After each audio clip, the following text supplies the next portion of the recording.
Aquí, dende a fermosa praia de Broña, recollo a luva do meu amigo Eloi Domínguez. É precisamente o filme do que vos quero falar, o filme que vos aconsello, é o último filme de Eloi Domínguez titulado Jamada, que é unha maravillosa película filmada íntegramente no Sáhara, que nos conta un pouco a vida dos saharauis que viven ali neses campamentos de refugiados dende hai anos, esquecidos da man de Deus.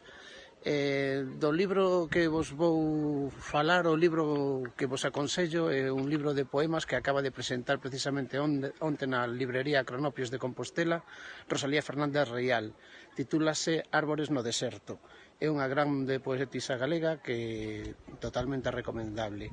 E, por último, gustaríame falaros e aconsellaros o disco da banda Chicharrón, que penso que é unha das mellores bandas que hai agora mesmo en Galicia, unha banda increíblemente boa, e este é o seu disco de madurez, é maravilloso. E aproveito para mandarlle o envite a Pedro Sancho.